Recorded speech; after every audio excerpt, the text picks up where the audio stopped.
Good afternoon, respected chairpersons and distinguished faculty members and the delegates. It's an absolute honor and privilege to be a speaker in this prestigious BDCon, and I sincerely express my thanks to the organizer for providing me the opportunity to speak on such an important topic of heart failure with preserved ejection fraction, which is also known as HFpEF. We know that heart failure in a simpler term is known as a condition where heart cannot supply adequate oxygen to the metabolizing tissues despite having adequate filling pressure. And these definitions of heart failure are applicable irrespective of the LV systolic functions of the patients, and LV systolic functions are traditionally estimated by measurement of LV ejection fractions by echocardiogram. When heart failure with reduced ejection fraction, where their LV systolic function is less than equal to 40%, so in this arena of reduced ejection fractions are evolved a lot.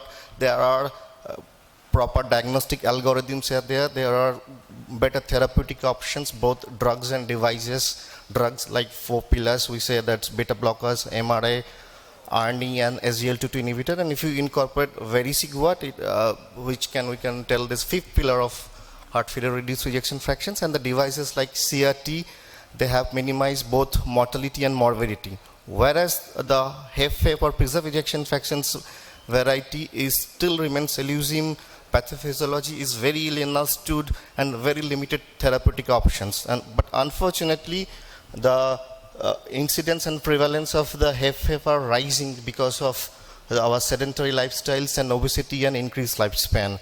So which is why it's so important to discuss in a forum like that. So in next few minutes, I shall be talking about the defining criteria of the HFpEF and the important pathophysiology. Importantly, the management incorporates the landmark trial and the accredited guidelines. And before concluding, I would present a small case scenario. So there are plethora of evidences, but I mostly took reference from the latest ACC guideline, this American College of Cardiology guidelines. So heart failure ejection fractions, the magnitude is almost half of the all heart failure cases globally. And if we see the table carefully, they will better depict the exact epidemiological scenario currently. So the incidence as well as the prevalence of HFpEF are rising of late. And if you see the rise of HFpEF in compared to the reduced ejection fraction, rises more in HFpEF, both in incidence and prevalences. If we see the gender discrepancy, though the female prevalence is more than male, but the incidence is almost similar across the gender. And the outcome, mostly the mortality outcome, almost equivalent in both variety of the heart failure, though the cardiovascular mortality is still on the higher side in the heart failure with reduced ejection fraction. So the ACC they coined the term the universal definition of heart failure, where they define that the symptoms as well as the signs of heart failure caused by either a structural or functional abnormality of the heart, along with either of the following, either the elevated natriuretic peptide systems like the BNP and NT-proBNP, as well as the objective evidence of the cardiogenic pulmonary congestion or the systemic congestions. So there is a small caveat regarding the NT-proBNP or BNP in the context of HFpEF. Here there is a relatively lower levels of natriuretic peptides compared to the reduced ejection fraction variants compared to the similar level of LVEDP, as well as the obese individuals, they tend to have the lower levels of BNP compared to the normal individuals. So these factors make the diagnosis of HFpEF even more difficult. So this is a historical framing of criteria which we are taught during our undergraduate days for diagnosis of clinical diagnosis of congestive heart failure, which comprised of some major and minor criteria, and namely this orthopnea, PND, pulmonary rales, jugular venous distensions, cardiomegaly, S3, etc. And 2 major criteria or 1 major criterion and plus 2 major minor criteria suffice clinical diagnosis of congestive heart failure. And then you have a phenotypic classifications, and classifications have almost uniform consensus with American College of Cardiology and European Society of Cardiology. They define reduced ejection fraction where the LV function is less than equal to 40%, where the LV function more of 50% or more, it's coined as HFpEF or preserved ejection fractions. In between there is an entity which is known as mildly reduced ejection fractions, where the LV function comprises from 41 to 49%. This is another entity which is known as heart failure with improved ejection fractions, which is incorporated as a separate phenotype by the SEC, though ESC, the European guidelines, didn't accredit that. This is known as improved ejection fraction, where the patients previously had systolic function less than 40, and with response to management, if there have been improvement of the LV functional parameters, they are clubbed in the term LV improved ejection fractions. So when we have a clinical scenario of congestive heart failure, and if there is an echo showing that LV function less than 40, so our job is much easier to diagnose heart failure. Whereas if we found an LV functions more than 50 with a clinical features of edema, dyspnea, job is even tougher because there are a lot of mimicking conditions, both the cardiovascular mimics and non-cardiac mimics. They can exactly reflect the same scenario. So non-cardiac mimics like nephrotic syndrome, cirrhosis of liver, interstitial lung disease, etc. Still non-cardiac mimics can be distinguished, but there are certain cardiac mimics like primary pulmonary hypertension, constrictive pericarditis, valvular heart disease, they need to be ruled out, but the amyloidosis, sarcoidosis, hypertrophic cardiomyopathy are at times very difficult to distinguish even after detailed echocardiogram, and determining this diagnosis is very important because they have separate sets of natural history, prognostications and therapeutic approach. So to make a job easy, there are certain scoring systems are devised which will help us to understand and diagnose the HFpEF. So this HFpEF score, this is more simplistic scoring index that comprised of some clinical variable and some basic echocardiographical parameters. So the H stands for the heavy hypertensions, then you have atrial fibrillation, pulmonary hypertensions, elderly individuals, and filling pressures assessed by the echocardiogram. And the cumulative point is 0 to 9. More the score and more the probability of the HFpEF.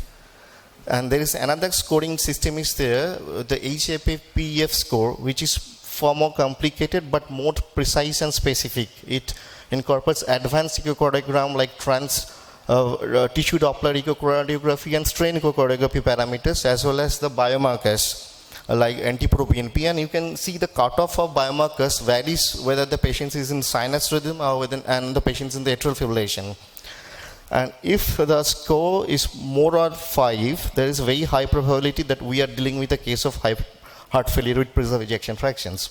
When there is an intermediate score of 2 to 4, then you need to further investigate whether you can go for a stress test like W2 stress or exercise stress echocardiography and assess the E by E prime ratio after stress.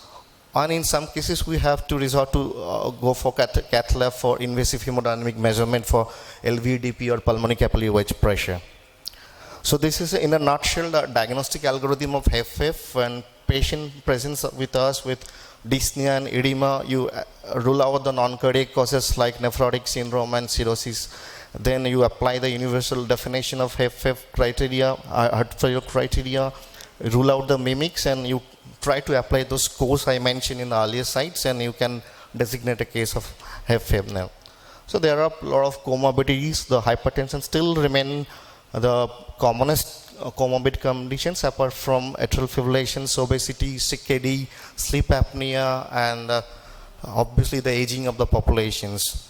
So there are a lot of pathophysiological hypotheses, though still the mechanism is very ill understood. The very recent hypothesis, they are saying this all these comorbid conditions, they set in some systemic pro-inflammatory conditions that results finally in the endothelial dysfunctions and microvascular inflammation, results in liberation of cytokines causing myocardial damages, fibrosis, stiffening of the interstitial tissues, as well as the impaired NO production. Ultimately, it will result in myocardial dysfunctions. Apart from that, there are This compounded by hypervolemia caused probably by the RAS activations, and also the restraint of pericardium by accumulation of pericardial fat, and also the more afterload because of the hypertension and aortic stiffening. All these mechanisms put together ultimately will result in elevations of the LVEDP. LVEDP is represented by the red curve, and the pulmonary capillary OH pressure, which is represented by the blue line. So all mechanism put together will cause elevations of these two parameters, ultimately lead rise to the congestive symptoms of heart failure. This pictorial depiction is a very good description of the phenotypical spectrum of HFpEF. You see that to begin with, disease had started involving the left ventricle only when there is a diminished LV compliance and relaxations. So it results in elevation of pulmonary vascular pressure only during exercise. So patient will have symptoms only during exertion. Then the disease further progress. It involves the left atrium, causing left atrial remodeling and compliance and mitral regurgitation. So persons will have enhanced pulmonary vascular resistance. Even during rest, they will have resting symptoms of dyspnea, orthopnea, and intermittent atrial fibrillation. And if this is further progress, this will incorporate the right heart, both the right atrium and right ventricle, giving rise to more RV dysfunctions, pulmonary hypertensions, and systemic overload and pulmonary atrial fibrillation. So this will help us to understand how the disease progress in an HFpEF scenario. So during walk-off, this is a routine examinations and biomarkers, but most importantly, we have to go for the echo, detailed echo with Doppler, tissue Doppler, and even the strain imaging. And in selected cases, we need to do a cardiac MRI to distinguish the mimicking conditions. And invasive hemodynamic monitoring remains the gold standard, with very hardly performed off late. So I am not going in detail of these slides, but shown some complex echo parameters to assess diastolic functions, but only thing just I need to focus that three parameters we mostly look in the Doppler echogram. One is E by A ratio by transmitral flow velocity, and E by E prime. E prime stands for the septal and lateral mitral annular velocity, and with ratio of the mitral E velocity and the tricuspid regurgitation velocity, which is almost the surrogate marker to determine pulmonary artery pressure by echocardiogram.